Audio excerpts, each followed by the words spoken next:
Hello, welcome back to the Starting Story podcast with me, Krishna Palmer.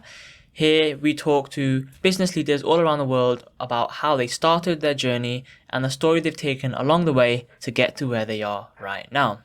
Now, today's guest is someone called Jeremy Rodriguez. He's a speaker, life coach, and author based in Florida. He has a career that spanned over a decade, and he's, dedicated himself to transforming entrepreneurs' lives through resilience, focusing on those who are between 25 to 50, earning between 6 to 8 figures. He lives his life through resilience, growth, and authenticity, and works as a coach and passionate speaker, focusing on inspiring audiences to take action and lead with purpose. I look forward to talking to Jeremy about what he's done to help others, where he's gained the knowledge to be able to do that in the first place, and overall about his starting story. Join me as I do so.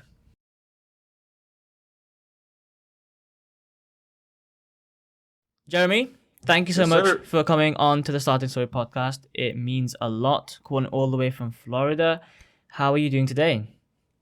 I'm doing good, man. Doing good, feeling fantastic. Just want you to know that I have received your energy with lots of love and open arms. You just have a humility to you that's felt through the screen. So I'm really honored to be on the same conversation as you and look forward to adding value to you, your audience, in any way, shape, or form I can. Hey, look, that sounds amazing, man. Thank you so much for coming on. Do you want to give a little bit of an introduction? I already have done the best I can do, but as I found out from past experience, I only probably know about 40% of what you've actually done in your life. So do you want to give a little bit of an introduction of who you are, what you do, and what kind of gets you ticking?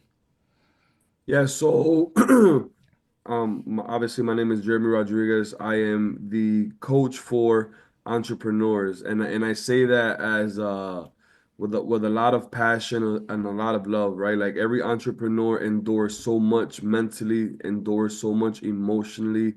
They have to compromise and sacrifice so much just to become successful. So I'm that coach that keeps entrepreneurs grounded. I help entrepreneurs work smarter, not harder. I help them understand the power of alignment and frequency so that they're actually in a creative, cohesive process while they're creating rather than being in that desperation and in that low vibration of desire, right? Hmm. As entrepreneurs, we're taught and we're conditioned that you have to work extremely hard to make it, that things have to be a certain way. And I'm trying to really break that stigma. My whole concept is a balanced entrepreneur because most entrepreneurs want the external success so that they can feel internally successful. Now, Hmm. realizing that the external success will not validate the internal success. It will for a moment, and it will when you're getting validation from other people, like your peers or social media. But when you don't do the work, the internal work, your worth is always going to be codependent on what you achieve. And a lot of entrepreneurs are operating with massive pressure. They're dealing with a lot of anxiety. A lot of people are dealing with high functioning depression because they don't have a safe place to be able to really replenish themselves. Hmm. So, to be that generator where I can help entrepreneurs really scale their business 2 to 5x without changing anything in their business and just helping them with alignment. It's really my calling, it's my purpose, is what I'm passionate about. And I'm just really excited because I'm freeing people up from that mental and emotional debt. Right? So many entrepreneurs have so much mental and emotional debt they've been carrying from their childhood. They're still carrying it to this day, and then they're creating more mental and emotional debt with all of the things that they're doing day in and day out. So I'm that healthy outlet, that safe space, the one that grounds them, the ones that aligns them, and the one that helps them really, really create with alignment rather than having to constantly chase that success. There's a lot of good points there, and it's so true. Of course, being an entrepreneur, money is always a thing. The word entrepreneur is just associated with money. But money is not you, is it? Money is an external thing. And as you said correctly, you chase the money, rightly so, you need money, but you shouldn't become dependent on it for your own happiness, I think is what you were trying to get at there, which was, you need the money to, either grow your business or to, buy food and stuff like that. But you should have another way to get happiness that isn't linked to money. Because as we know with business and everything, it fluctuates. Change is a mandatory thing in our lives, and therefore so will money. And if you were dependent on that for your happiness, then as that changes, so does your happiness, which is not how it should be. You should Mhm. find comfort, you should find happiness, you should find what's it like pleasure in what you're doing, and you're reaching towards your goals rather than money being the thing, which is so true. I kind of like that. I think these last kind of recording I've done, I think in the last like 6 7 recordings, I'm hearing this more and more, which is nice to hear. Especially because on social media, of course, the entrepreneurs are associated with, the flashy Lamborghini and, millions in the bank, where someone would immediately think that material possessions is what defines you as being successful in this world.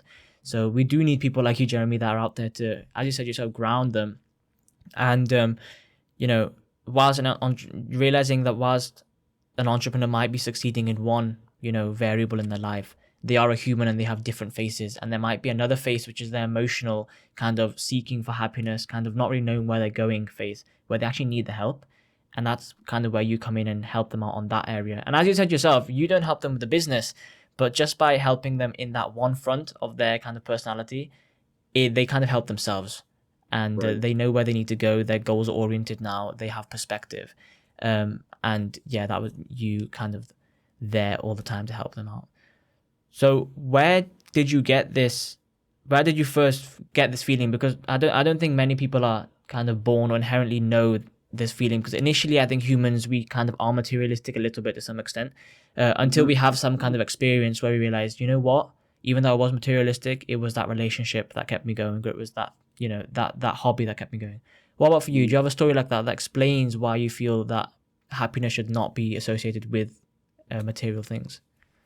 So, ambition almost, my ambition almost led to me being so poor that all I had was money. Right. Mm, So like it was always the next thing. I wanted more, I wanted more, and I wanted more. And yes, it's good to strive, it's good to elevate, push yourself to a different standard. But I noticed that I was willing to compromise what really mattered to me mm, or that more, right? I couldn't be in the moment with my kids and my wife because my mind was always all over the place. I couldn't really enjoy the fruits of my labor because although I was doing something where it should be leisure, it should be fun, it should be enjoyable. I was just focusing on the next deal and the next big thing and this and that. And once I realized the quality of my life was being compromised, to answer this question, I was on a cruise. I yeah. was on a cruise, right? And me and my wife are there. We're hanging out, and I'm on my phone. Like I'm on my phone. I'm on my phone. I'm on my phone.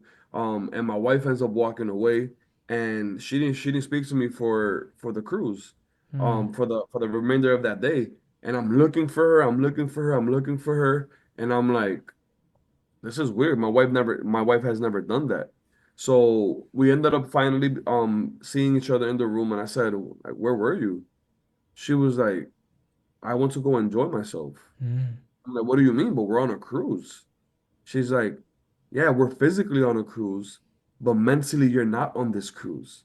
And there we should have just stood home if you're not gonna be here with us. mm, And it was at that moment that I'm like, this will never happen to me again. This will never happen to me again. Where I can't enjoy something with my family because I'm worrying about what's next.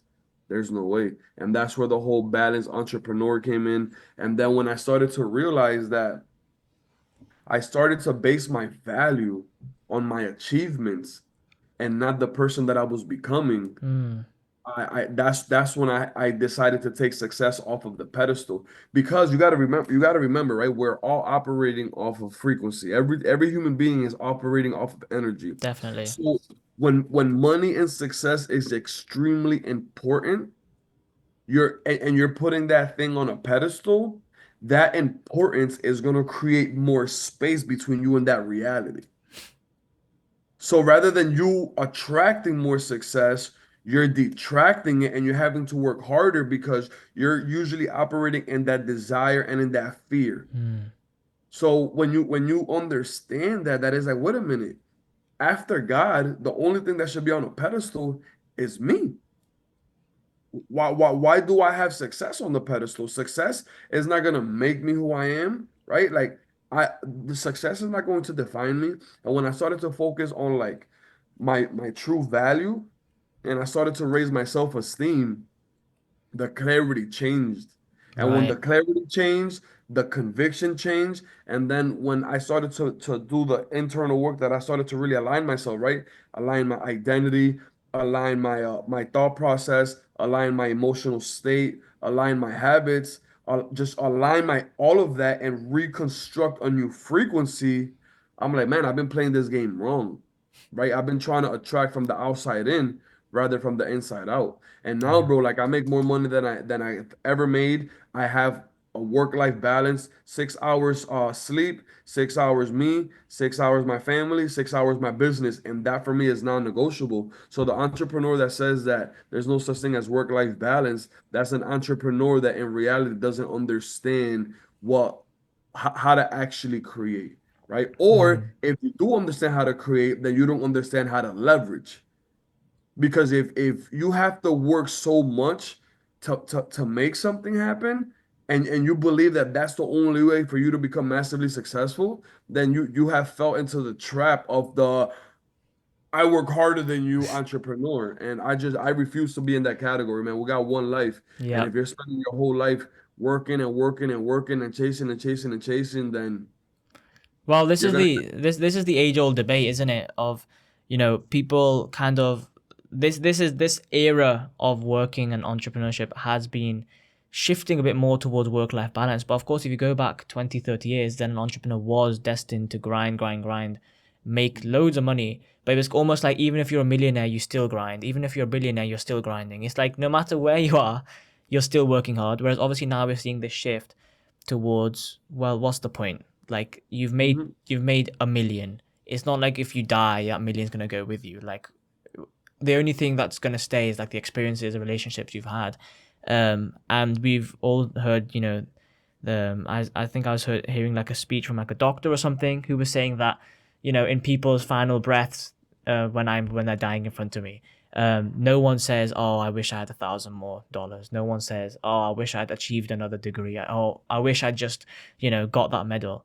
Everyone says, "Oh, I wish my loved ones come to me." Or if Mhm. you were to ask a question and say, "Okay, you're dying. Would you rather have $1,000 or another really cool life experience?" I think we know which one people would choose.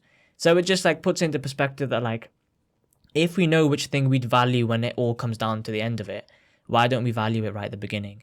Um, Correct. and even when you were mentioning before about success, and you were saying if we put success on a pedestal, for every single person, success is different, anyways. Correct. There's some people. I was speaking to another guest, and he said that he knows people who have billionaire minds but yet still they're only millionaires because they put success as spending time with their family rather than on the business. He said if they'd have just put success as spending time on the business, they could have easily been billionaires, but they just didn't, right?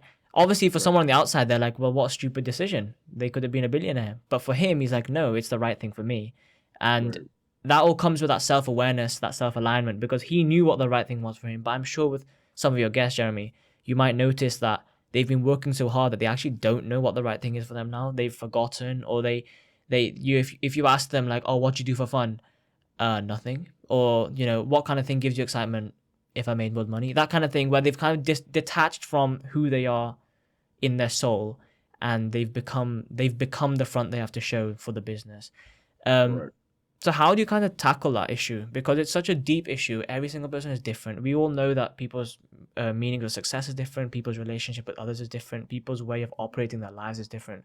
How do you, as a coach, even tackle that varying amount of client base to try and make sure you can help each and every person that comes to you?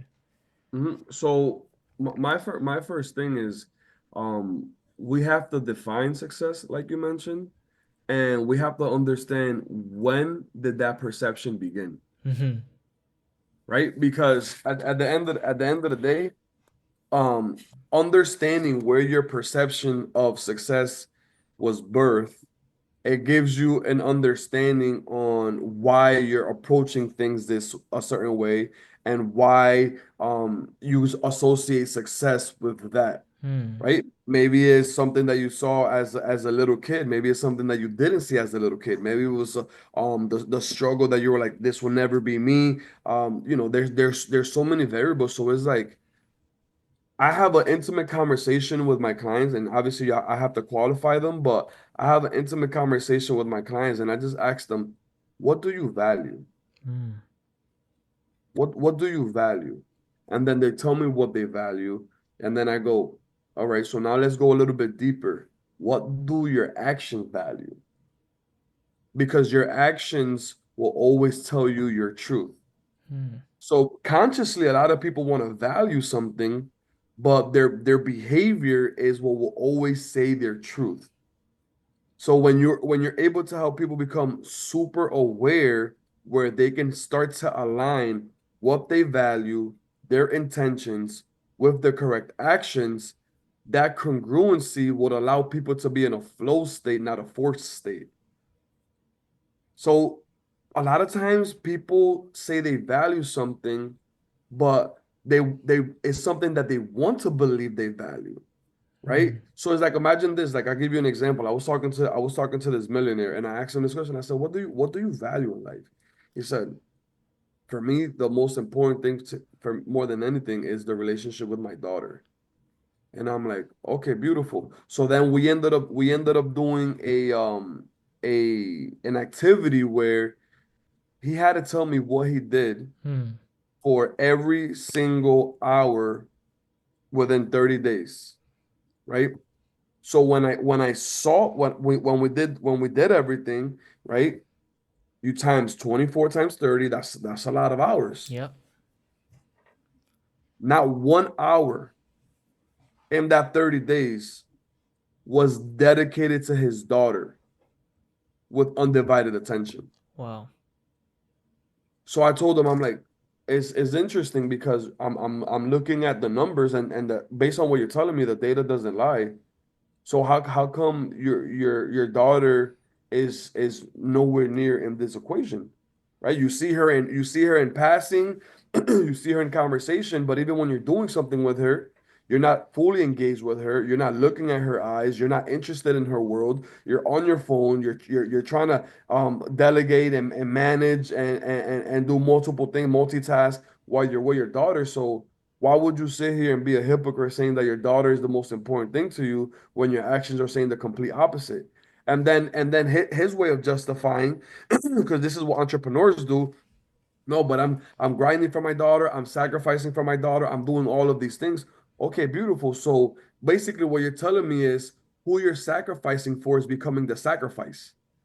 So I Hmm. have this thought where it's like, if who you're sacrificing for becomes the sacrifice, are the sacrifices worth it? Because they want you. Yes, Right. if you have a beautiful home, but there's no love in that home, there's no affection, there's no attention, then that home really has no substance. If you Yeah. have a beautiful car, but there's no chemistry, there's no conversation, there's nothing happening in that vehicle, then that vehicle is just a vehicle. So when he saw that I took away his what he was justifying, I took it away and I told him, how interesting is that your daughter means the most to you, and that's the thing, and that's the person that you're willing to sacrifice during this process so that you could become successful. So at what point does your daughter become the priority? Hmm. Yeah. And he was in tears because this guy to the world, massively successful. Instagram, millions of followers. He is glorified as this incredible vessel, but he's incredible to everybody but who? But the one person that means the most to him. Yeah. And imagine that. Imagine the world receiving you, glorifying you, giving you all of this credit and recognition. And the one person that matters the most thinks the very opposite. And you know why this is important? I want to drill this point for the entrepreneurs. You know why this is important? Because our children get to see our truth. So who you are behind closed doors when there's nobody watching, that's really who you are. So your kids get to see, oh, the free spirited, the transparent, the comfort. They get to see you. And if the person that's seeing you behind the scenes doesn't like what they see and feel, that means that the world is married to the perception of you and not the reality. So too many True. times when somebody's successful, right, they're glorified tremendously. But I've realized, bro, like that to me really doesn't have the same weight and the same value as it did before. And that's my whole philosophy of why I'm pushing just you understanding what you value. If you say that you value success and you value money, perfect. But don't say that you value something when your actions are exposing your truth. That's so powerful. I like that stud like kind of almost like a case study you gave there because it just shows how difficult it must be. I mean, the guy was in tears.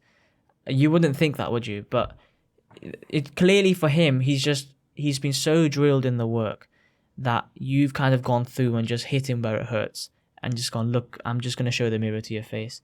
And it is so true that I mean I don't have any children, but I've heard from so many parents who say that due to work they didn't even see their child grow up, because obviously a child growing up is only 18 years. Work can be 40, 50 years depending on however long you work for.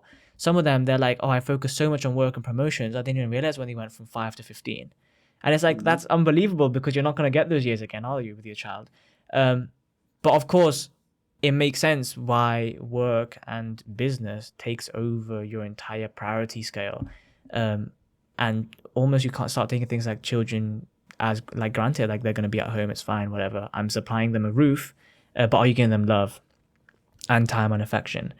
So these are all powerful things, Jeremy. But for you yourself, you explained where it came from, that understanding of, on the cruise ship, you realized, what am I doing? This is not how I'm supposed to be using my time.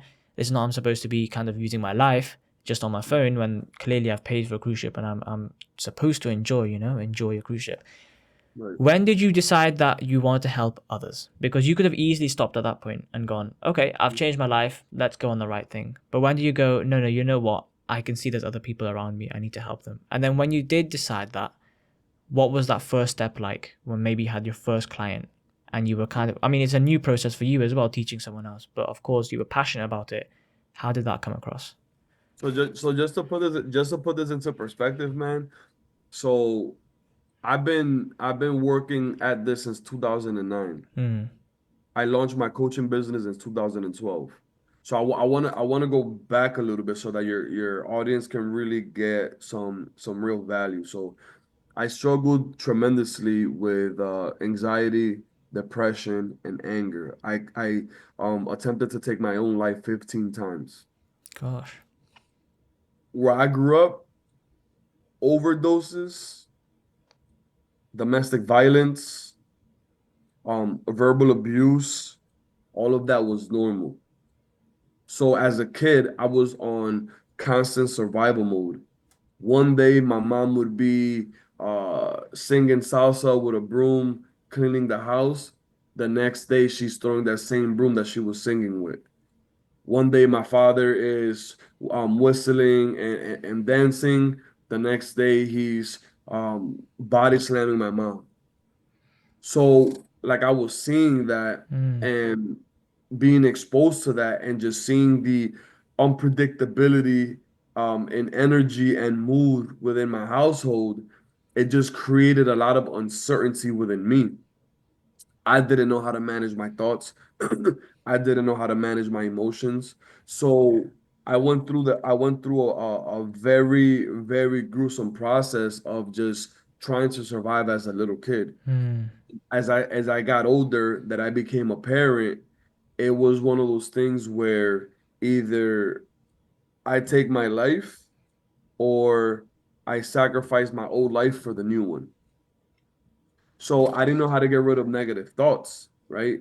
One day, um, I was me and my son's mother, when me and my son's mother broke up, we had a very hard time with the breakup, right? Because I was taught that once you break up with your child's mother, it has to be drama, it has to be a certain way. Yeah. So that ended up taking place, and I'm dealing with anger, I'm dealing with anxiety, I'm dealing with depression, and then on top of that, I'm dealing with this breakup. So I came to the conclusion that this fire that I have within me, I have to do something with it. So I got this fond idea to burn my son's mother while she was home. So I was in the in her complex. I was in the car, so I'm right here, right in the car. I have the gasoline tank in the back of my seat. She's there. I'm literally waiting for her to shut off the lights so that I can go with my what I thought was a great plan. Mm. She shut off the lights. This thought came upon me like you selfish human, you're willing to take your son's mother away because you don't know how to manage your own thoughts. Mm. And at that point, literally being right there, I looked up how to get rid of negative thoughts. Tony Robbins comes on the screen. Yeah. I see a guy talking positive. I see a guy saying things that I've never heard, and I'm like, so as I'm there crying, I ended up redirecting that anger into learning. I was there for a couple of hours. I ended up driving home. I became obsessed with just learning. And as I was learning, I was just sharing with the world what I was learning because in my world and the environment that I grew up, this language is foreign. Mm. Positivity, law of attraction, reprogramming your subconscious mind, becoming success, like all of that was so foreign to me that I would share it with the world. When I went to go see Tony Robbins at Unleash the Power Within in Texas, the first day I was a fan, the second day I was curious, by the third day I'm like, I think I could see myself doing this. So I ended up just immersing in personal development. I would share with the world what was working for me. And because I had so much pain, I had so much backed up trauma, I would speak with so much passion where Mm. a lot of times you can see the anger, the hurt, and the pain in the videos. But rather than that working against me, it worked towards me because people felt me more than they heard me. Yeah. And then I fell in love with being somebody's safe place because as a child, as a young adult, I didn't have that. Like I just didn't have that. When I started to work with people, that people would ask me for advice. I'm like, this person is asking me for advice. I mean, I I didn't even think that was valuable enough to live, let alone give somebody else an advice. And bro, I just kept on. I became a life coach before life coach became a fad. Mm. I became a life coach before this coaching industry that's so lucrative became a thing, right? Everybody's a coach now. Everybody talks about manifestation. Everybody talks about success. Everybody knows everything. But I'm glad that I have the backing and the tracking because for me this is not something that I do to look cool. This is something that I do to change the trajectory to somebody's life. Yeah. And bro, that I'm so passionate about bringing integrity to the industry with ChatGPT, with Google, with YouTube, with podcasts. There's so much information that everybody has this perception that they're an expert. And for me, it's like you can be an expert at everything. When you're an expert at caring for another human being, that's that's a different place to be in. And that's a big reason, bro, why I have a beautiful relationship with my clients. I'm very obsessed and passionate about doing the work that I do because for me this is a mission, man. Mm. This is a purpose. We're talking about human beings, right? People talk about KPIs and they talk about numbers and they talk about metrics, but when we're talking about human beings, and I refuse to associate a human being as just a number. That's a person that feels, right? That's a person that has a past. That's a person that has desires, needs. That's a person that has so much. And when you are a coach or you're somebody in any industry that your job is to add value to somebody's life, when you actually take the time to think about the human being, their needs, their wants, their desires, and you can really create that safe space where somebody can be truly transparent and vulnerable with you, that relationship has no price. And that's a big reason why I was able to scale my business from not getting any business because of my own insecurities and financial limitations to now making well over 6 figures a month effortlessly, bro. Effortlessly. I don't have to chase clients anymore. I don't have the greatest following. I don't have to show you no flashy lifestyle. Like I have a heart that God has given me that's second to none on this planet.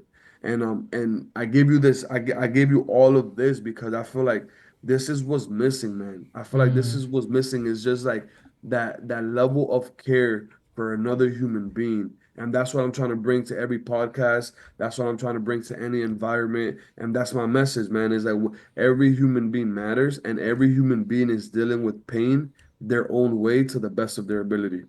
wow. I mean, that's so powerful. And can I just say, like, well done on everything you've done. You know, it's so difficult coming from a background where your entire world is limited to the thoughts and the actions that you see every single day.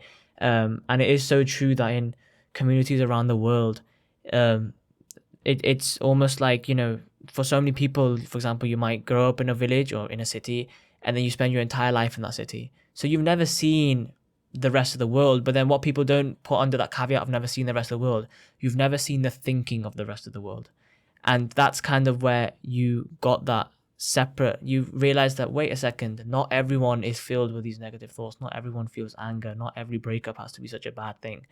There are positive people out there I can learn from it. And I had another guest on a couple of months ago, Mark Sanchez, and he has a very similar story where he was just like, you know, grew up in a really, really bad background, but then realized that no, something needs to change. And I like you kind of said that you were between a dilemma of either I end my life here or I change my life. Ultimately, what you were saying is something needs to change, and what needs to change is I need to stop living the way I live. Either I kill myself or I change immediately. And I'm glad you took the second option and change yourself because we can see how much good you've done to the rest of the world. Um, you know, I'm always impressed and just, you know, taken aback by this kind of thing, which obviously I would never be able to find online. This is what I was saying when I was saying that even in my intros, I can only cover 40% of what you've done, but I can never you know, cover the 60% of how you think and what keeps you going. And you know, that passion is felt off the screen, man. It's just so alive, and you can tell that, you know, all you want to do is help other people. And the unfortunate thing is that the people who have that thinking are the people that have often suffered in the first place. You know, someone only realizes the pain of suffering or the pain of regret once they've gone through it themselves, Right. and then only they can help others. So that's amazing. And again, I'd like to commend you on everything you've done and kind of the way you've grown yourself. Let alone the business, growing yourself is so important, and I'm glad you've been able to do that in a way that you now Oh, feel thank you so comfortable much. with. Yeah, no, thank you so much, man. There's a lot of depth to all of us, Yeah. right? Some people know how to articulate that depth, some people don't. Mm, And for me, the way I articulate my depth to me, to my character, to my past is through sincere love, through sincere kindness. Yesterday I went to an event. A good friend of mine's, one of his dreams came true of hosting a networking event for high income earning entrepreneurs, mm, right? So many Lamborghinis, so many Ferraris, so many G wagons. I mean, it was almost 50 cars of like the best of the best, and you got all these people from millionaires to billionaires there, right? And the common theme with every conversation that I had with all of these successful people was it's really refreshing to be talked to like a human being. mm, And when I'm engaging in a conversation, my mission is I'm gonna add more value than any human being has ever added. I'm gonna give you more love than you've ever felt, and I'm going to see you, not what you bring to the table, not what you have, not what you drive. I'm gonna see you. And when you think about this, right, this is a great lesson for your audience. There's six human needs, like Tony Robbins talks about, right? We got the need for certainty, the need for uncertainty, the need for love, and the need for significance, the need for growth, and the need for contribution. When you understand that a lot of people are still after the need of significance, mm. when you engage in conversations, you can do two things. You can have a tug of war. You can have a tug of war. I'm actually going to record this clip. This is actually fire. So when two people are engaging in conversation, You can do two things. You can have a tug of war of words where no, but you got this and I got this, but no, but I got this and you got this, and it's a constant tug of war of like me, and what I have and what I've done. And I've decided socially to take the opposite approach. I want to give you that platform. I want to actively listen. I don't care about what I got going on. I don't care how successful I am. I don't care what I'm doing. None of that matters. I'm listening to you. I'm invested in your world. I'm asking you questions. I'm genuinely listening to absolutely everything that's coming out of your mouth. You have my undivided attention. And what happens is that when people can actually engage in a conversation without their guard or their ego being there, you get to see how beautiful that human being actually is. Mm, But when two people are engaging and their ego is invested and they're both trying to gain that significance, what happens is that that conversation, it becomes more of a competition than a conversation. And when I'm engaging with people, a lot of people genuinely enjoy talking to me because it's like, man, I've never been complimented that much. Nobody has really ever listened to me without interrupting me. And I just give people, no matter what level you are, that space. And when you can do that for somebody, Chris, when you can really make somebody feel valuable and you can meet their need of that significance that they've been after their whole life, they literally don't want to let you go. I was having conversations with people that are like, man, like, can we keep chatting? Can we keep talking? Because once I feel you, once I hear what comes out of your mouth in the beginning, I already know what's your need. yeah.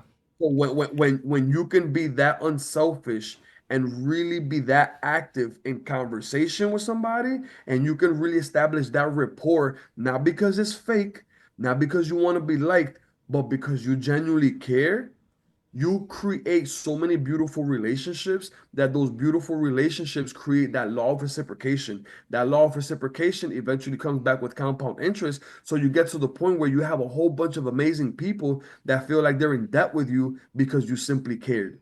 Yeah, it's all about karma, right? It's that kind of thing of, I feel like when you go to a network meeting, people have their guards up because everyone's expecting, you shake hands, elevator pitch starts. You shake hands, elevator pitch starts. Everyone has their guards up, their walls are up, their defenses are up. If I like it, I'm speaking to the person. If I don't, I'm not speaking to them again. Correct. Imagine the scenes if someone's got their guards up and you go, "Hey, tell me more about you." They're like, wait, what? You're not gonna advertise yourself straight away? No, no, no. I want to know about more about you. Immediately, people's, they put their defenses down. They just want to talk. Do you want to grab a drink? We'll just talk. That kind of thing. And Mhm. I totally agree. I mean, that's the whole reason I'm doing a podcast because it's just like being able to talk to people about what they've done. Not only can you learn from it, but it gives people the significance and it also gives them the platform to talk about it, right? About things that, they might not have had the opportunity to talk about. I've spoken to people about, you know, not only about business, 'cause it's a business podcast, so business, but then also about life, the struggles in life, upbringing, how to deal with love, how to deal with heartbreak, these kind of difficult things which no one immediately associates with entrepreneurship, but you have to associate with humanity, and every entrepreneur is a Right. human, right? And that goes back to what you're saying. Every entrepreneur is a human. Every person you meet is a human before they are the CEO, before they are the business advisor. They are a human. And if you can reach Right. out to that part of them, then you'll just be able to connect so much more deeper than just at the professional level, right? As just colleagues, you can become friends. Right. And yet, some people may argue, I'm sure there'll be people out there that argue, oh, but the point is to make money and you've not made money by doing that. But it's like with karma, it'll come back. You have to just trust the process, right? Like if you do Mhm. it to a certain amount of people, it will come back to you with compound interest, as you said. Right. And that's all a Right. mindset thing. For sure. Well, the thing is that, and I want to transition to really add value to your audience, and we could talk about business, and we could talk about what's worked, and we could talk about all of that. What when you're operating in sincerity, when you're operating in coherence, when you understand frequency, you're able to indulge in the moment, Mm, and you're able to make it about the other person. But this is the thing that's interesting, talking about that law of reciprocation and the compound interest that creates when you're really like I mean really a great human with a great heart and pure intentions, Every person that you touch, and I mean really touch, and every person that you pour into, you give them the opportunity to become a part of your marketing team. Mm. Yeah.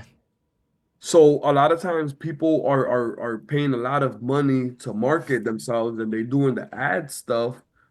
But when you can be marketed because of how people are speaking about you behind your back, and when people think about what you do in your industry, when they're engaging in conversations where you and what you do and your profession comes up in conversation, who do you think they're going to refer?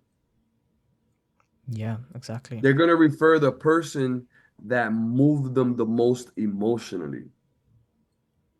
And when you grasp that, it's like, man, so you're telling me that like the benefits of being a real, genuine person have no limit? Yeah, it really doesn't. That's what, bro. To this day, I've grown my business to six figures. I have not spent $1 on ads.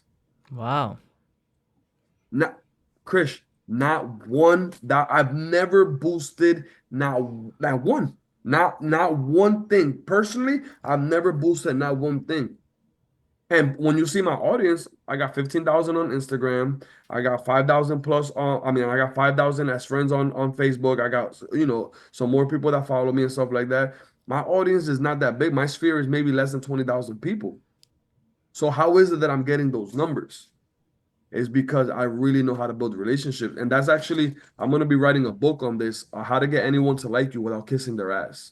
Hmm. Because that's another thing is that, people are putting on a show, putting on a facade. Like, get rid of all of that, bro.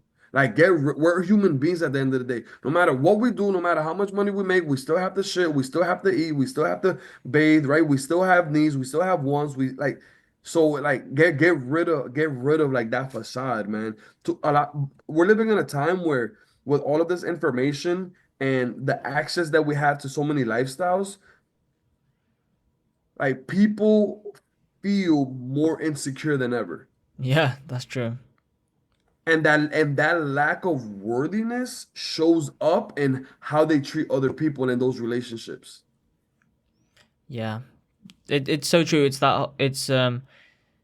reaching out to the human really and figuring out that no matter what happens, you just have to trust the process and it'll come back with you.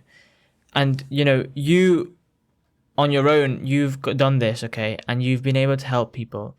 But then, how have you been able to scale? Has that been all word of mouth? I was surprised when, I mean, initially when I looked at like your, socials, I just assumed this was a guy who does loads of ads and really is prolific on all this like social media marketing and all those keywords. But I'm surprised. You said you've not spent a dollar, not even a dollar, on anything like At that. $1. So it's all extremely organic. It's all really based on, networking, kind of relationship building that way. What was that process like in terms of you help people? Do people come back to you like word of mouth saying, "Oh, I've got a friend who also needs help." You say you kind of really help me. Can you help this person? How does that work? So the first, I'm gonna give you the actual blueprint on how I've been able to get here, right? Hmm. The first step, if an entrepreneur wants to really grow, like the first thing that you have to do is you have to really identify your identity. Hmm. Hmm. So it took me a long time to grow my business. I'm talking about over a decade where I couldn't get a client in the door because I wanted something and I was consciously aware of that thing, but in my subconscious mind, I was still a Section 8 baby, I was still an EBT baby, and I still had all of these financial limitations within me. So I had to change my self-image and I had to change my identity. And once I changed my identity, I started to identify what were those beliefs that would compromise my ability to help another person. Hmm. So I was doing people a disservice by not working on my restrictions because my restrictions were stopping them from getting on my channel, on my frequency, and there was no way for me to help them. Hmm. So I'm like, No, I could do all the chasing all I want. If I have these financial limitations within my subconscious mind and I don't work on these things, no matter how hard I market, no matter how much I advertise, there's always going to be some incongruency because the person, the identity, and the beliefs are not aligned with the desires. So then once I identified my identity, I started to really reconstruct my belief system. Then I it's really about, okay, what are the thoughts of a successful person? What are the emotions of a successful person? And when I reconstructed my frequency, it allowed me to be in a flow state. I was trying to force my way to success. And when I did the alignment work that I now teach other people how to do, I was able to reconstruct my frequency. However, this is the most important piece. Hmm. As I was working on me, I was still showing up for the people. I've been posting every single day, hurt, depressed, anxious, angry, confused, discouraged. I've been posting every single day since 2009. Let me repeat that. Let me repeat that, bro. Let me repeat that, my man. Despite being hurt, confused, angry, anxious, depressed, had no idea what to do, had no idea how to scale my business. Despite all of that, I still showed up because my mentality is I will show up as imperfect as I am, and I will learn as I am growing through this process rather than me waiting for me to have it all figured out. And that's what a lot of people don't realize. The lessons that you learn in the mud, the lessons that you learn in the confusion, the lessons that you learn when you're not sure, the lessons that you grow through when you're growing, those are the lessons that are invaluable. But watch this, Chris. Those are the lessons that lead to the conviction because now I don't have to tell you what to do. I simply have to show you what I've done.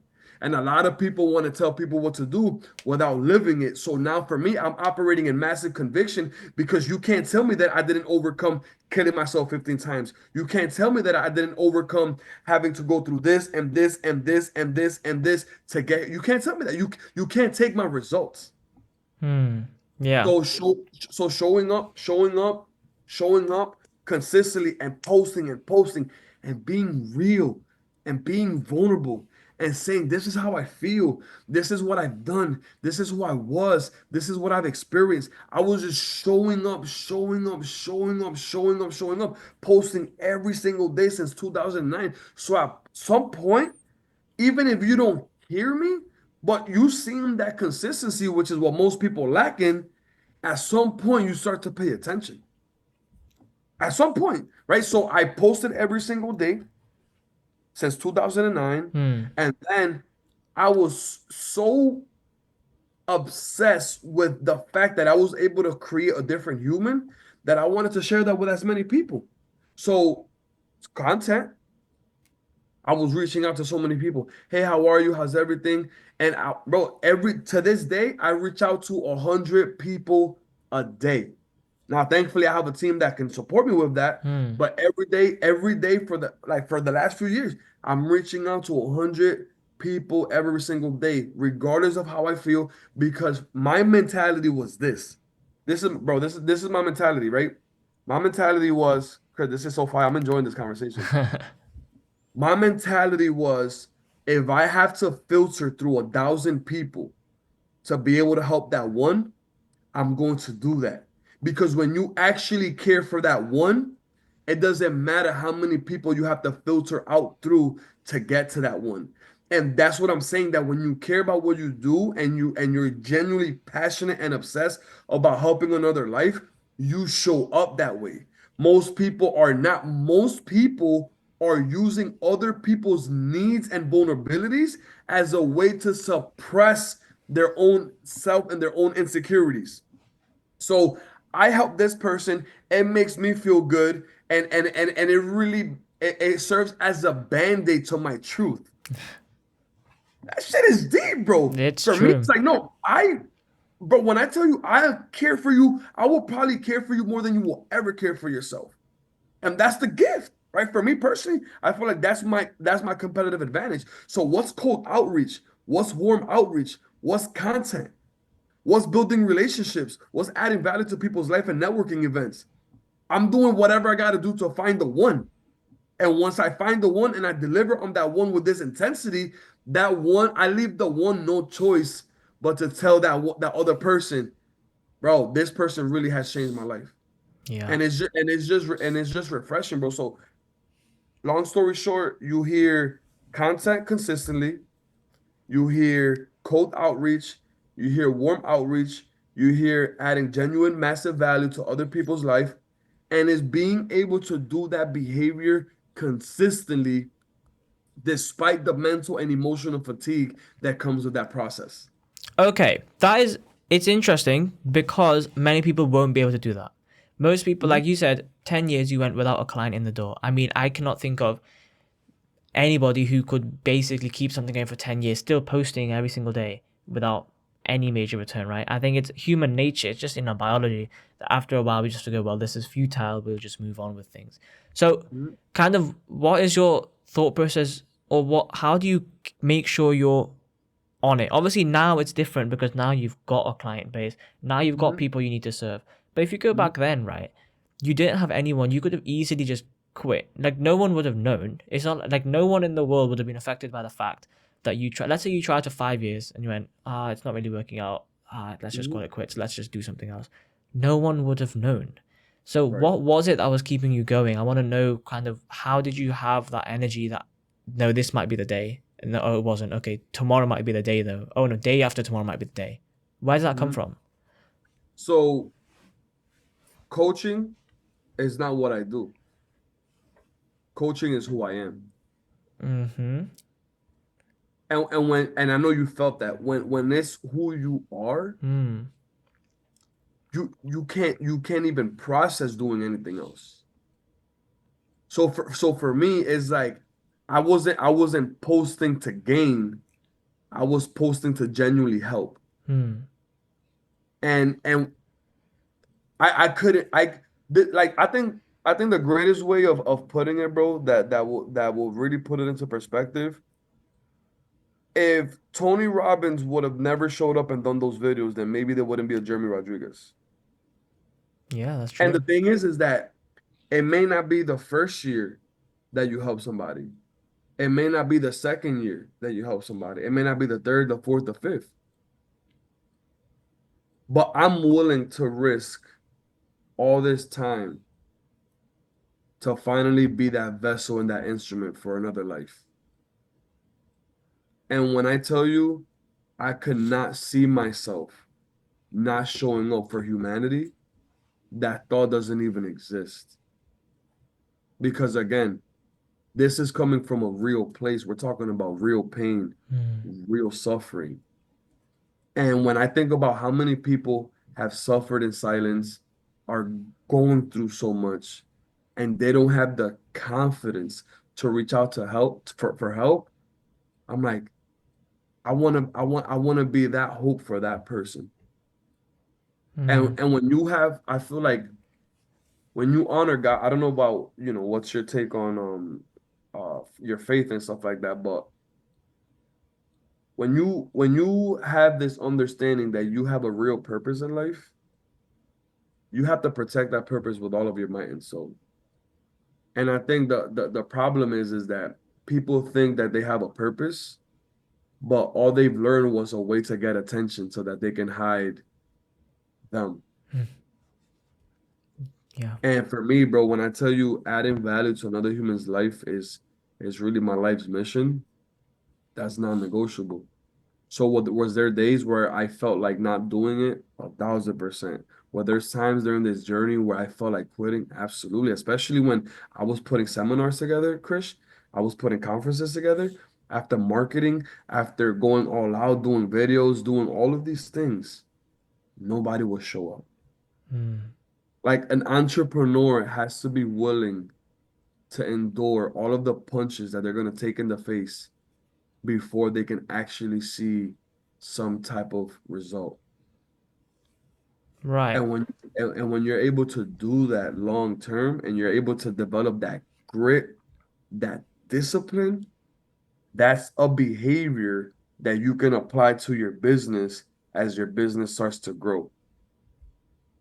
Yeah. No, that's strong. And it kind of answers my question because I wanted to know. I mean, in the vast majority of cases, we were almost discouraged from spending that much of time on something that doesn't work in the end, right?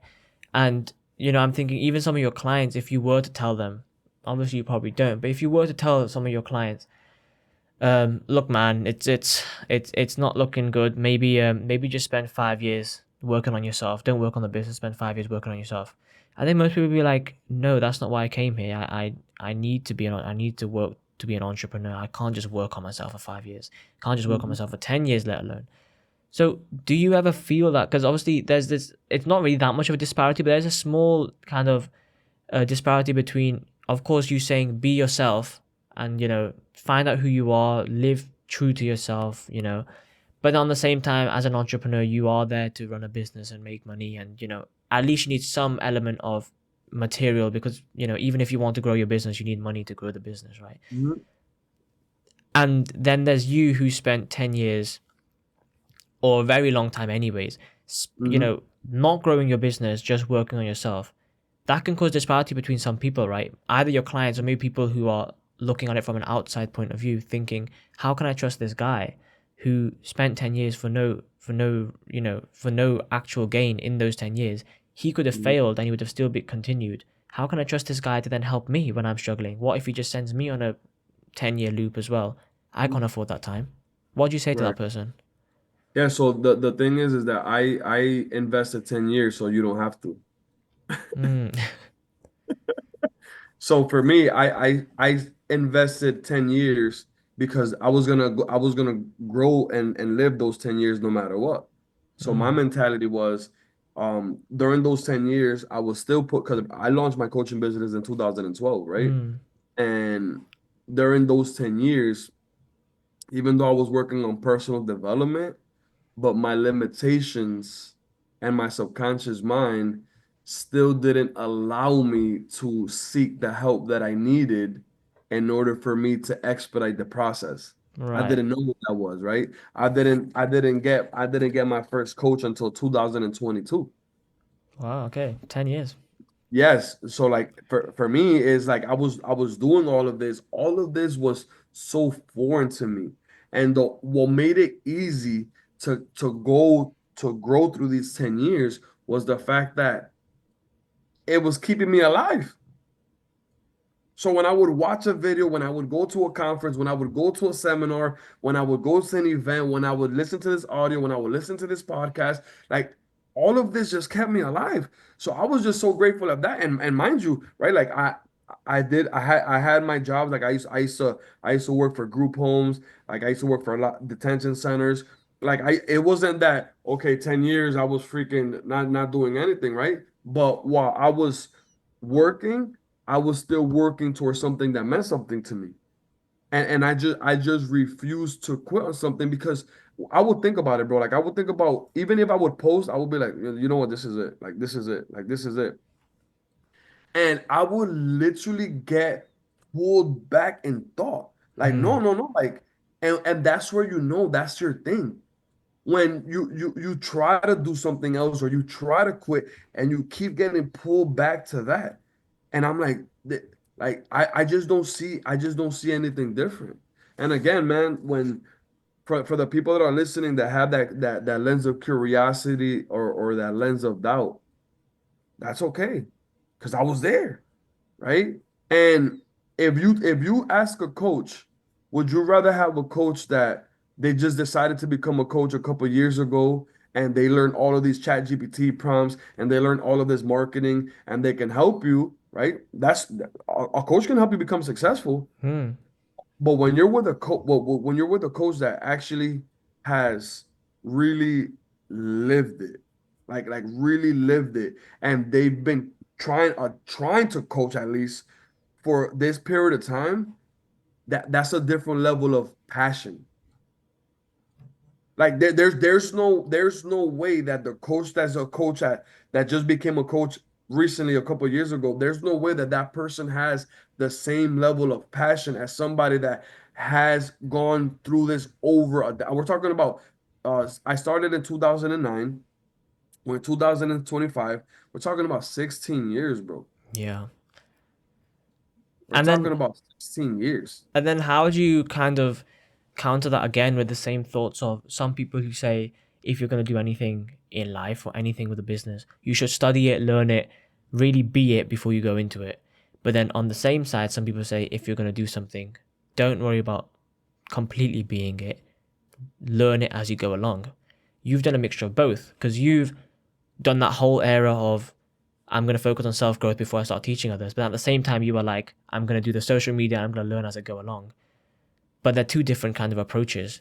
So, Hmm. I mean, is there one that you prefer? And then what is the one thing that you'd kind of preach to other people? Should they focus on themselves or the skill they're trying to develop fully before they start using it? Or should they not develop it fully and start earlier and learn in the process? Right. So you gotta remember, right? Just to give you some clarification. 2012, I launched my coaching business.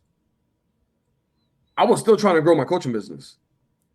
I just didn't know what that was. Hmm. So as I was trying to grow my coaching business, I was simultaneously working on myself. Yeah. So I think that's where the disparity comes in. No, I still was trying to get clients. I was still do like I had launched a brand, I had launched merch, like I was still doing the work. The thing was is that nothing was working because again, all of those personal limitations and restrictions that I had in my subconscious mind. So what I would advise anybody is you don't wait for things to be completely perfect for you to attempt the journey. No, what allowed me to get here was all of the imperfect action that I was willing to take when nothing was working. Hmm. And I just kept on going and kept on going and I just kept on showing up and I just kept on showing up and I just kept on showing up because my mentality was this. If I can show up like and consistently show up despite it not working, what's gonna happen when it does work, people are gonna be able to see all of that track record because you can't fake effort. Yeah, that's right. You can't go and go on somebody's social media and there's no way for you to um post on 2009 and 2010 and 2011 and 2012 and you can't fake that. So if you were to go in my social media and you were to say, wait a minute, like really, really dive deep into the story and really look at the journey. If you were to go into that, what happens is that I'm not gonna have to sell you because you're going to see everything that I did to get to this point. Hmm. And so the fact that I was able, while I was working on myself, able to take all of this imperfect action, I have a record that's able to co-sign for my offer. Makes sense. I did the work. You like right now, right? You can't say, but you didn't post every day. Okay, let's just go on social media. Yeah, exactly. Let's open it Let's up. go.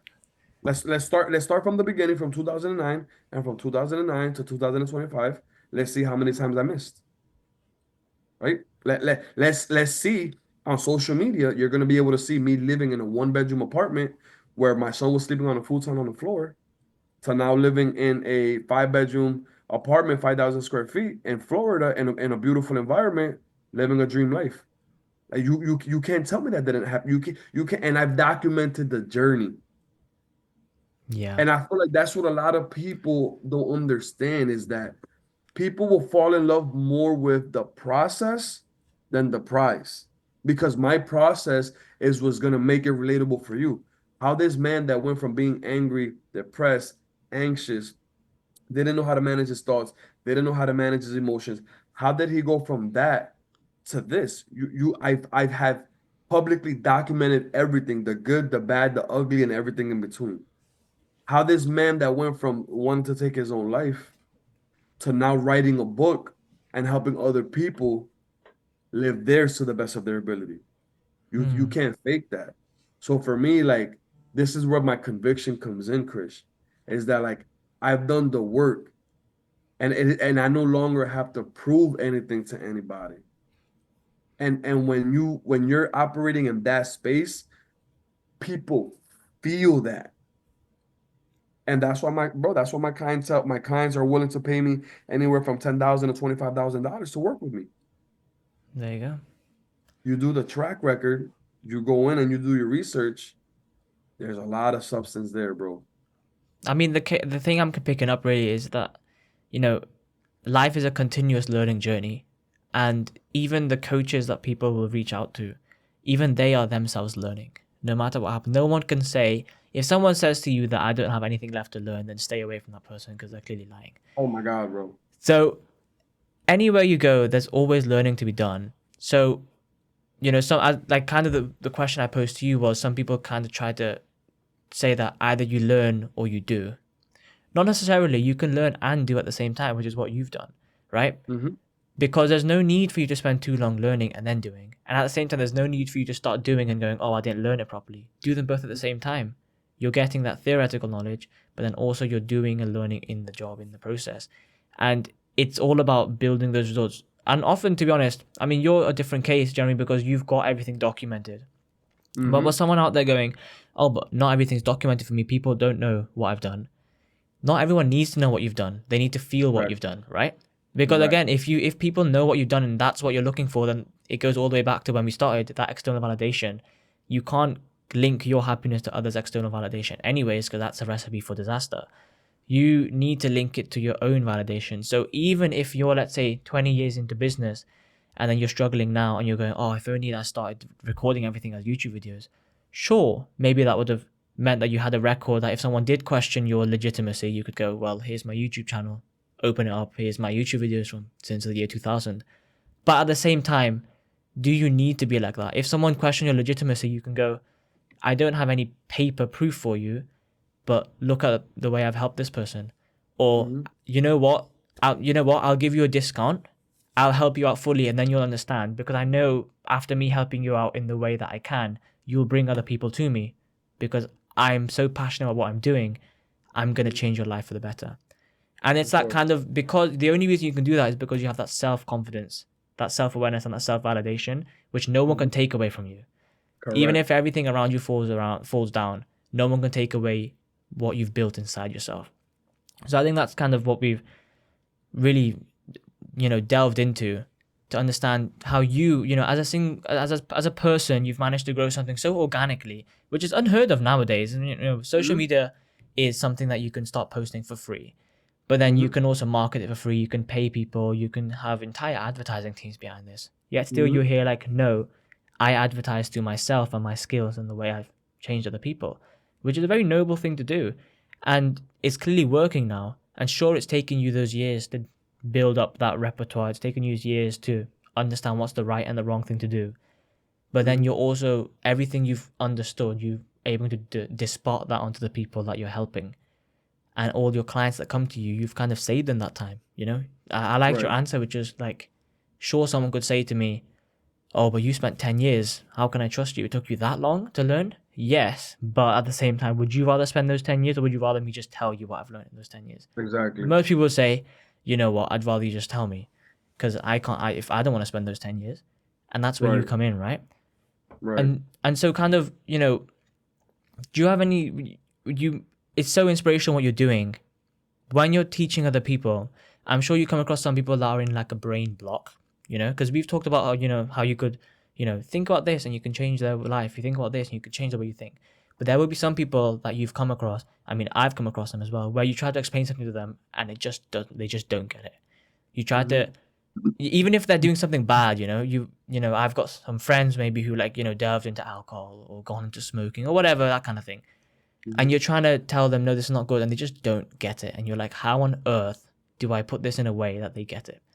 Do you have any kind of key framework or mindset shift that you use that you feel like is so powerful that even people who are really doubtful, who really are resistant to change, it can make them at least start to kind of easen up and start thinking differently?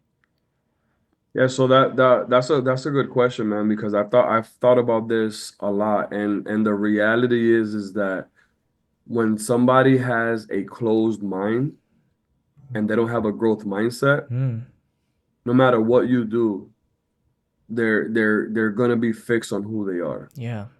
right? So what I find has worked And this takes time, is people have a defense mechanism, right? To avoid people seeing their truth. Yeah. When you can really indulge in that relationship and you can meet that person's needs to the point where through time they can eventually put their guard down, and you can help them with their self-worth through words of affirmation, through love, through affection, through compassion, and through being invested in their world. When you can do that, eventually you'll be able to talk to the little boy or the little girl still living inside of that person. Mm. But that little boy and that little girl that's hurt, they're going through, they're doing what they're doing, they're taking the action that they're taking, and because they're an adult, they're trying to mask that hurt within. And when you can not judge the behavior, and you can start to look at that person for the baby that they once were, and it's not to justify or to victimize them, but it's to understand that how they're navigating through life is the best, is their interpretation of, this is how I'm dealing with my pain. Yeah. And most of the times we're judging people for how they deal with their pain, not realizing that instead of you bringing them up the vibrational chart, you're bringing them right back down to that shame that they're trying to fight against. So like this is where having like just the tools and the skill set to be an active listener, to have the ability to build rapport, to have the ability to meet somebody's human need, to really be that, you have to be invested in order for you to be able to impact Mm. somebody that has a closed mindset, and the more you go into their world, the more you care about them, the more you can start to talk to the little kid, or the little kid still living inside of that person. If you can nurture that, and you can help that person get to the point where they start to see themselves in a different light, that can lead to an alley-oop for transformation. Mm. But the problem is that when we're trying to help somebody, we're judging them more than understanding them. So instead of you growing a closer connection, it ends up working against you, because even though you have the right intentions, but you're not understanding how humans operate, and how that human is thinking and feeling every single day. So Yeah. like the people that come to me, especially like a lot of my friends that have had, just a lot of vulnerable moments where they indulge in habits and behaviors that in reality are not conducive to their mission and their purpose. Instead of me saying, why are you drinking, why are you smoking, like, and doing all of this judgment, I'm understanding where did that come from to begin with. Mm. I'm working on boosting their self-esteem by adding massive value through words of affirmations. And then once I keep doing that and I get to know them more and they feel even more comfortable to the point where they can let their guard down, then I can understand what they're running from. Once I can understand where they're running from, I can help them heal that part of them, and then start the transformation from a strong foundation. But most people don't have the capacity, the intellectual capacity, maturity, and the desire to go that deep into another life, because they're trying to manage their own as well. Yeah. Well, this is deep, bro. What we're talking about now. This is truly what I'm extremely passionate about, bro. Human behavior, why humans do what they do, and just like that whole concept of, you can help somebody even if they have a closed mindset, but you have to be willing to invest in that journey before you can actually help them with the transformation. That's true. I mean, this it's so deep because It is. what we're kind of saying is that, if we use smoking and drinking, because it's been mentioned, I'll just use that as an example. Stereotypically, everyone has a stereotypical picture of what an alcoholic looks like or what a smoker looks like, right? And therefore, if you come across the street and you come across that stereotypical image, you immediately judge. It's human nature to judge, right? And we almost create this image of that person is bad because it took a bad decision, therefore they can't think properly, or you shouldn't associate it with them. But if you did want to help that person, that thinking is not gonna create a good environment, because ultimately no one comes out the womb going, oh, I want to drink alcohol. No one comes out the womb going, oh, give me a cigarette. It's only due to the nature of the people they've been around, the environment they've grown up in, and the things they've learnt and consumed, which is the reason they've ended up where they are. And the last thing someone like that needs to hear is, why are you drinking? Just stop. Because it's like, don't you think they've tried that before? Don't you think they've thought of that before? Don't you think they have also late at night thought, why do I drink? I just wish I didn't. Mhm. You need to understand that they are trapped by their own kind of, it's like there's two people. There's one person in there that wants to stop, but there's another person that just cannot. And it just seems to be the other person keeps on winning. Until you can understand that deep part of, as you said, human nature, human psychology, and just realizing that the child in them never wanted to be like this when they grew up, then you can help them. And that's when people put their guards down, right? Because the only reason someone has a closed mindset, the only reason someone has their guards up is because they're, prematurely defensive. As soon as you come into a conversation, they're immediately thinking, this person's here to attack me. I need to protect myself. We need to protect ourselves, right? As soon as you go to that person and say, no, around me, you don't need to protect yourself because I understand you. I understand why you're doing this. I understand you want to stop, but I also understand why you can't. Let me help you. That person feels understood, and they feel like they can trust you. And of course, with trust comes huge responsibility, which is why as a coach, like after speaking to so many coaches on this podcast, I'm just in awe with just how much responsibility you have to deal with, because you really, depending on kind of what level of coaching you do, sometimes you have people's lives hanging under your control because they've put their guard down to the first person maybe in a long time. They look up to you as the person who's going to change them, and you now have that control and responsibility to do so. And I think that's kind of what that depth that we were talking about, Jeremy, about human nature, psychology, and the need to understand that people's wants for approval. Some people want that kind of safety, that kind of thing, rather than someone going, someone might say, oh, I want to stop drinking. But what they also want is that kind of safety, that they can do it in a comfortable way, that someone understands them, they understand where they've come from, rather than just going, oh, he's an alcoholic, Right. You Um, know what, real quick before you ask, what's something that I find that has been extremely, extremely helpful is helping somebody change their relationship with their habits. hmm, So there's people that they just enjoy drinking. They mm-hmm, really do. There's people that enjoy weed. They really do, right? So what I like to advocate for is for people to accept people for who they are and what they do. hmm, And if you're gonna do anything that's going to be long lasting for that person, is helping them change their relationship with that thing.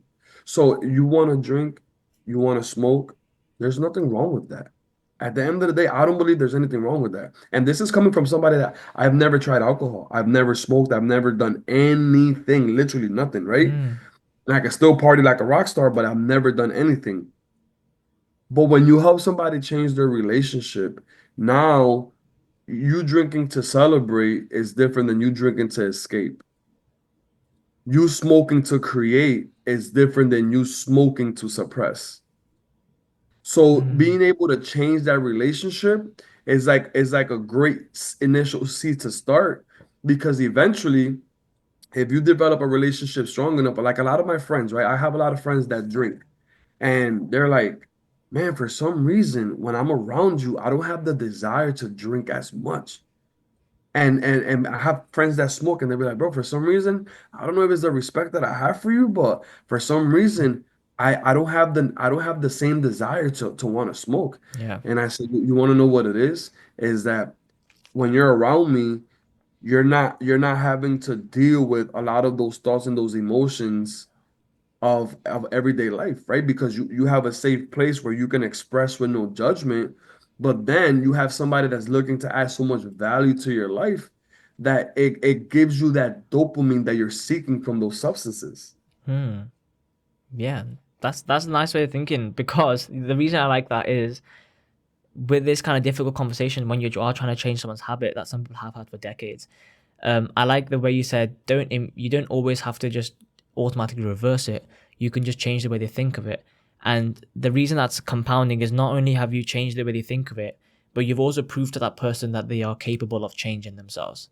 So they'll be way more receptive now to any more change you give them. That same person who came to you as a closed person who was like, I'm not changing, this is how I'll live my rest of my life. You've told them, no, you can keep on smoking. You can keep on doing whatever you want. Just think of it a bit more positively, or, think of it as something that gives you energy rather than you do it just so you don't lose energy. Correct. They start doing that. They're like, oh, you know what? Even though I still do it, even though physically it's damaging my body, at least emotionally it isn't. And then you can say, well done. Sure, you've done this, but you know what you've done, which is even bigger? You've created a change in your life. And this is just one of many to come. And that person is now you've put them onto the first step of that ladder, which they can now climb. They may need help for the first, 2 or 3 next steps, but then ultimately they'll get so excited with the process of change and the process of improvement that they'll start doing it themselves. And that's really what a coach's point is. There's no point, you being a coach, but the person is dependent on you for help. Because a real coach will give that person help, but then make it so that they can do it themselves in a sustainable way.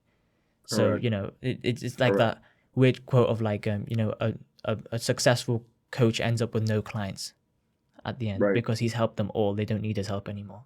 That kind of thing. Sure. So I hope that kind of summarizes. I feel like what we've discussed is so deep, it's so crucial, it's so fundamental. Human psychology is something that no matter who you come across, it will always apply. Being able to talk to someone. One thing I've noticed, which I have really started doing in the last year, is remembering people's names. So many people are used to, you could come across in a network meeting or like even across the street, right? Or your neighbor, and they tell you their name. Most people expect that, the name is just a formality. He's going to forget it next time. You'll be surprised. I'm surprised, and this is why I do it even more.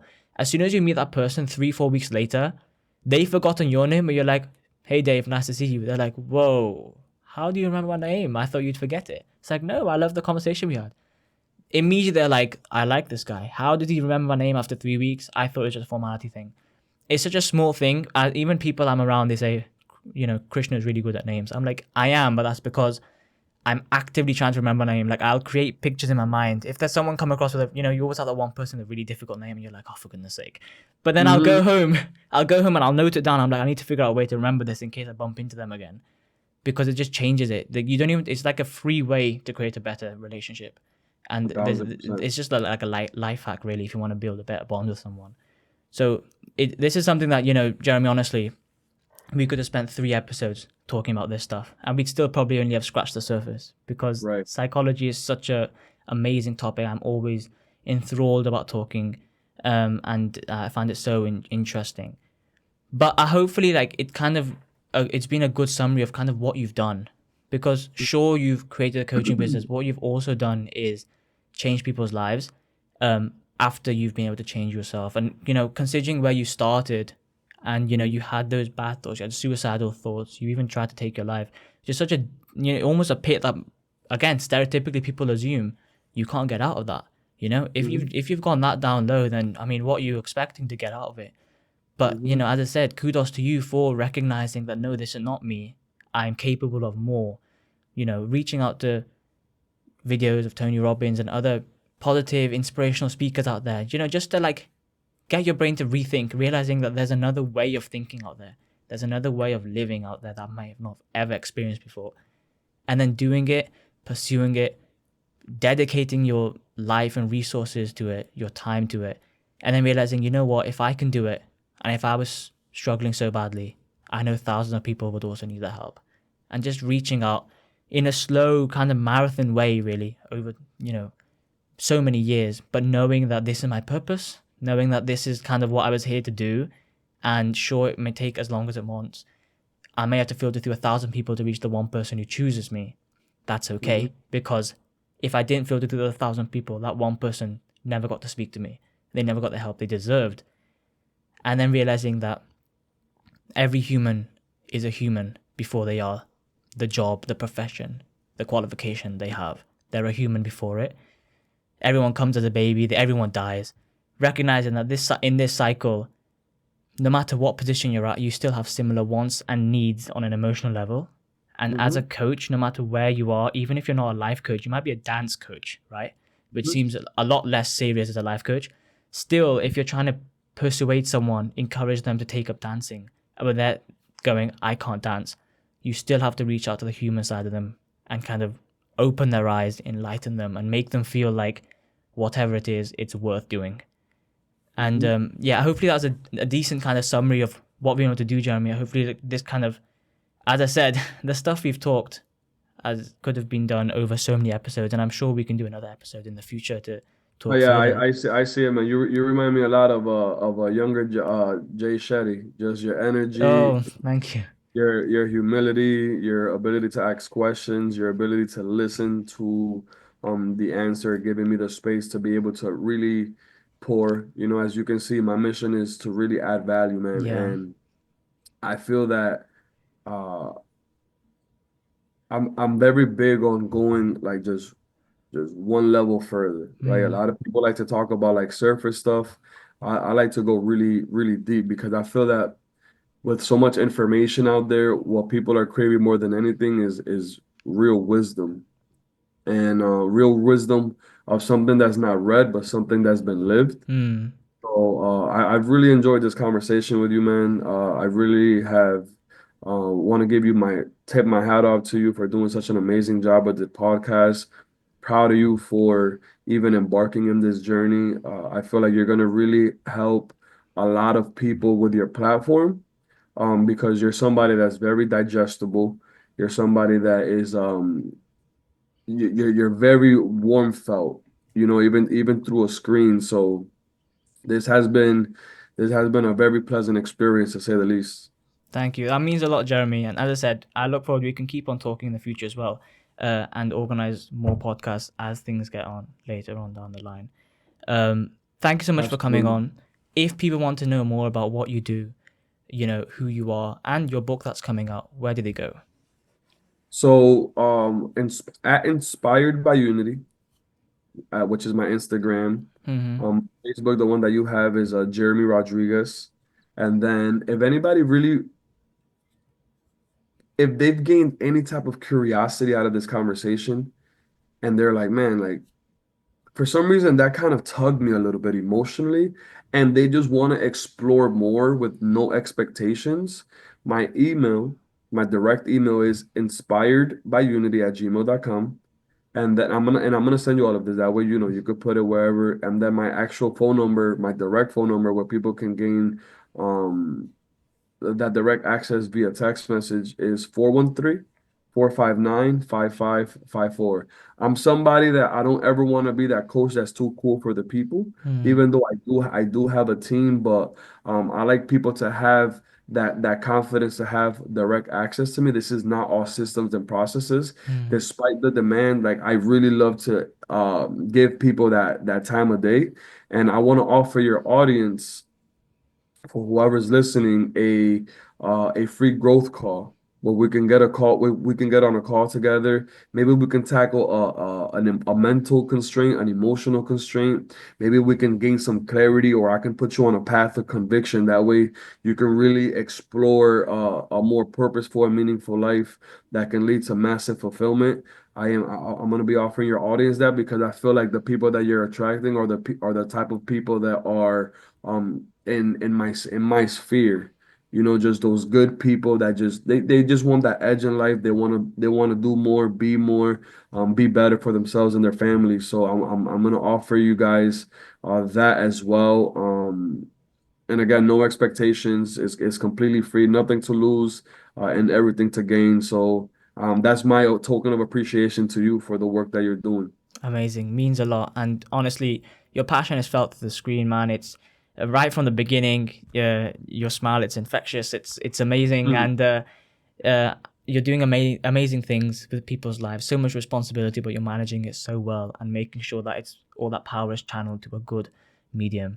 And I wish you all the best in all the other people that you'll be helping inevitably. And just keep doing what you're doing because it's clearly amazing and clearly it's inspirational to someone just like Thank me. you, man. Thank you. I appreciate that, Chris. It's been a pleasure. You have my information now. You have access. If I could ever help you personally in anything, you know what, like I said, it doesn't have to be a problem necessarily. You want to touch on an idea. You have some thoughts that you would like to nurture. You just want somebody to listen to you, somebody that has the intellectual capacity and maturity to, help you refocus or whatever. You can count on me, man. Amazing. Well, thank you so much for coming on, Jeremy. It means a lot. Of course. It's been my pleasure, man. All right. Well, I've stopped the recording. How was that? That was incredible, brother. That was wow. Had a lot of interviews, like I said, and this one was very enjoyable. Very enjoyable. You've done such a great job, man. Such a great job. No, I Oh, genuinely do appreciate it. You being able to speak. I mean, because a podcast, no one would think that an online call like this would lend itself to such deep conversations being done. But I only commend you for feel comfortable enough to talk about it, because this could have easily just been a really short 30-minute thing about, oh yeah, I've grown a coaching business and it's doing okay, and I've got this many clients. Thanks for that. But clearly, you were comfortable enough. I gave you enough breathing space where you were able to really delve into some of these things that don't get discussed. They get rolled under the carpet. These things are, you go anywhere to a networking meeting, no one's speaking about this. Everyone's coming up with that facade of like, I'm a super successful, super driven person. But when I go home, I actually, I struggle. I sit down on my bed and I'm just like clouded. My mind can't think straight. No one says that. So I'm glad you're able to speak on topics like that, which genuinely are truthful, heartfelt, and as I said, passionate as always. So yeah, for sure. For sure, genuinely saying man. good luck with everything. And yeah, Thank we you. can organize a Likewise. date later to talk and maybe have another episode. Awesome. And when these episodes are out, would you let me know? Send me over the link. How would that work? Yeah. So the current turnaround time is around 3 to 4 weeks. Okay. Yeah, I'll give you an email. I'll send you all the links to it so you can have a listen and let me know what you think. Perfect. Perfect. I appreciate it, man. You have a good one, Chris. It's been All a right pleasure. then. See you. Have a nice rest of your day. Bye bye. Yeah, likewise, man. There we go, and that's our talk with Jeremy, all done and dusted. Hopefully, you got something interesting out of that. It's so much to know about people, how they gain their knowledge in the first place, how they disseminate it to others, and really changing lives with every meeting or lecture they have. If you want to know more about Jeremy, what he does, then you can go to his website, which is jeremyrodriguez.co, and also his Instagram, which is at Inspired by Unity. All the links are in the description. Go check him out. Thank you so much for listening in to today's episode. I look forward to bringing you a new guest next time, and let's keep going. Speak soon.